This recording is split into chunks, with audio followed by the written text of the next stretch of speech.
Hello, I'm Nicholas Markey of Beach Barbell, physical therapy here in Wilmington, North Carolina, and online fitness coach.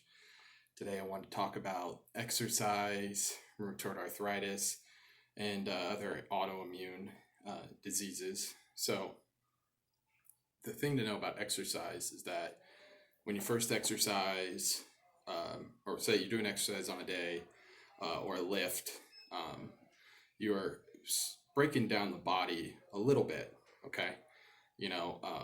And then there's an inflammatory response that is initiated, and then over the next couple days, you are gradually building back up to probably slightly more than where you started. So if like I was here on the day I exercise, it breaks me down a little bit, and then after a few days of recovery, I'm back up. So the exercise itself isn't building you up, but that recovery over the next few days is.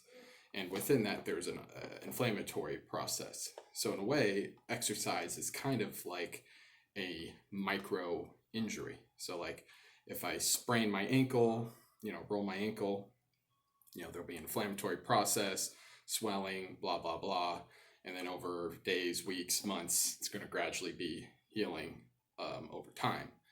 So exercise is kind of doing that over a smaller time frame and scale, right?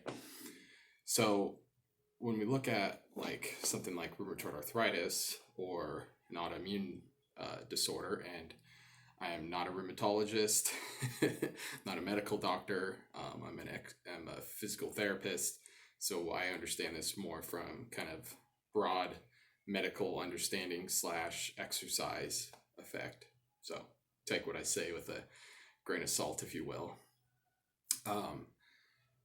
Basically, with rheumatoid arthritis, you have what's called an autoimmune disorder, which means that your body is actually attacking itself. So you have an immune system, white blood cells and whatnot, and your nervous system is part of that as well, that is seeking to protect you from, bugs and viruses and all that nasty stuff, right?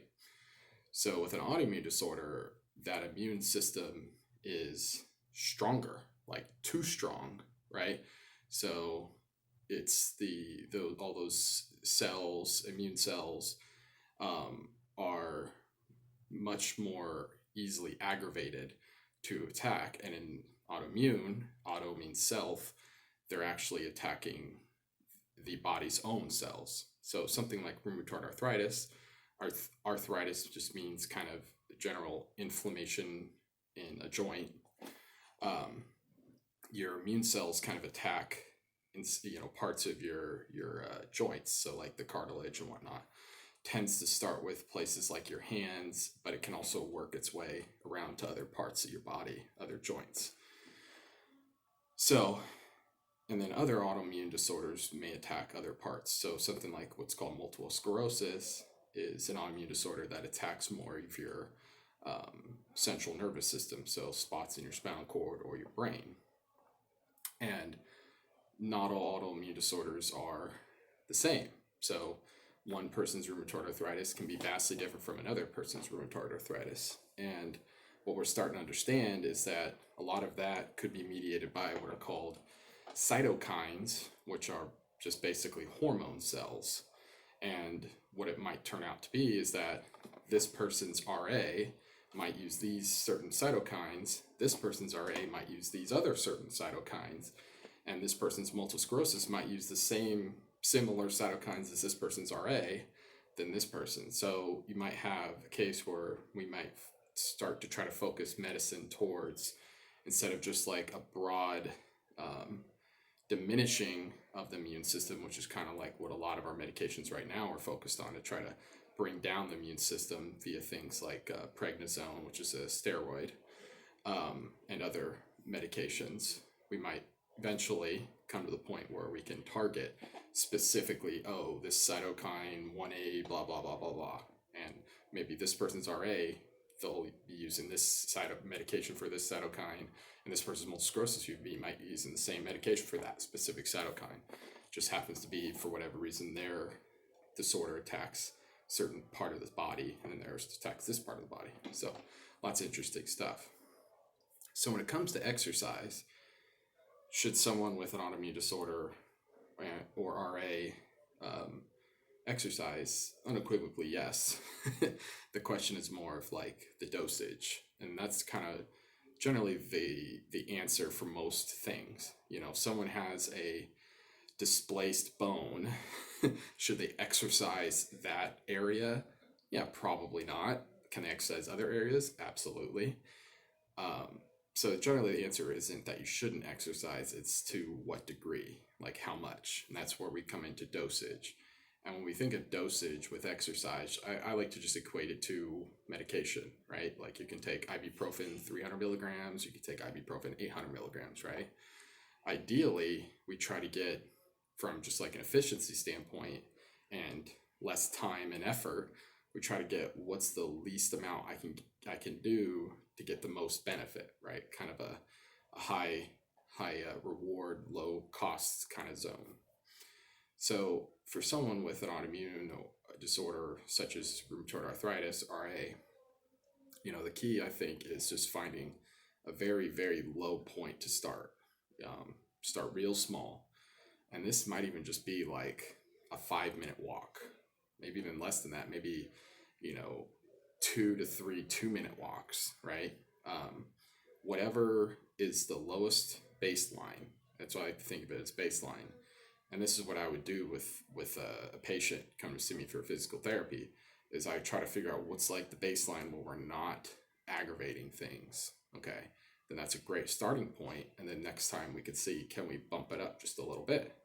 Do we aggravate things? No? Okay, let's bump it up a little bit. And just slowly over time, trying to slowly bump it up. If we aggravate things, back it down a little bit, and then try again. And the same applies to someone that's trying to exercise with rheumatoid arthritis. Okay, so we'll start with a very low baseline. Like I said, could be just going for 3 2-minute walks spread out throughout the day, or 5-minute walks, whatever, something real small. Maybe doing that for, you know, a week or so. You kind of also have to balance it with, depending on this person's particular RA and maybe what kind of medications they're getting and the frequency. Some people with more like advanced or maybe more aggressive types of the disorders have to get, you know, inject certain injections, you know, every few weeks or something. And so you might kind of try to start it maybe around when they get an injection, so they have the most medication in their system to support them. And then maybe you kind of take a slight taper back when they're starting to wean off that medication, possibly. It kind of, again, it's all individualistic. But you just start with that, start with something really consistent, and then also progressing really slowly. So you might not even try to progress every day. It might be something you say, okay, for the first week, I'm just going to do a 5-minute walk. And that just might be how you start, just something that small.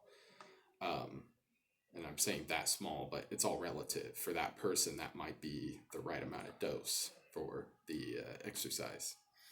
And then in terms of like resistance training can still be viable, but again, staying the same thing. Maybe you just do like one set, you know, and if you're doing one set, you might actually be able to do that once every day, or maybe once every other day. So like 3 times a week, or up to 6 times a week. So maybe you do something like we kind of do that push-pull legs kind of thing. Maybe you do something pushing, something pulling, and then something with legs, you know, one set. Not trying to go to like probably that near failure point in the beginning, just trying to go, and until you start to feel like a little bit of, you know, muscle effort, maybe take a break, you know, purposefully stopping well short of that severe fatigue or failure exhaustion point. We don't need that. And then, but over time, maybe you can start to progress towards that over several weeks and months as the person is tolerating. So simple advice, start real small, progress slow. And like I said, I would probably progress, you know, over like a weekly time frame. So maybe do something similar for the week. Things are going good. All right, next week we'll bump it up a little bit. Things are going good. Next week, bump it up a little bit. And then, of course, if something flares up, taper back down to a baseline they can handle. And then just keep, you know, same process from there. That goes well for a week, bump it up again. So try to keep it pretty straightforward. Again, from an exercise standpoint, the advice I have is you start real small, build up nice and slow. Things flare up, just back it down. Don't have to quit, don't have to stop. Just back it down, taper back, maybe even go back to that 5. Like say that you built up to 20 minutes walk every day and you're doing good, and then you have a flare up. It happens. Then taper it back down. Maybe just go back to the 5 minutes and just get used to that. Go back to that initial baseline. That's okay. A lot of people kind of get disheartened or upset, but again, just think of it like a dosage. You're trying to put the right amount of dose of the exercise. Think of the exercise as a medicine, and you're putting the right amount of dose to get the desired effect from the medicine. If you think about it more that way, it's less so much about like chasing these certain numbers or progress or whatever. It's more about I'm just trying to get the right amount right now. Right? Same thing with a medicine. If I was going to give someone a medicine, then do I say, oh, I got to give them as much medicine as possible? No, we want to get them generally as least medicine is necessary to help them with whatever they're suffering from. So, and most people would agree with that, right? So same thing with exercise. Do we need to give them as much exercise as possible? No, just try to get the right amount of dose. And again, I'm a big fan of bigger bang for your buck. What's the least amount I need to do to get the most benefit? Okay. And then yes, over time, as someone's tolerating over months, you can say, hey, look, we're doing really good. Maybe we can start to push it, a couple times a week. Maybe we'll have kind of a hard day and then a couple of lighter days and then a hard day and a couple of lighter days. And so you can start to play with that and see, how they're tolerating that. Because yes, higher levels of intensity and fitness can glean good benefit for their overall health, but we have to gauge that with and respect what they have going on with their condition. So again, take home point, start small, progress real slow. If you got any questions about exercise and how it might affect and influence RA or other autoimmune disorders, just hit me up. You know where I am. Again, I'm Nicholas Markey, beach barbell physical therapist here in Wilmington, North Carolina, an online fitness coach. Let me know if you need anything. See you next time. Peace.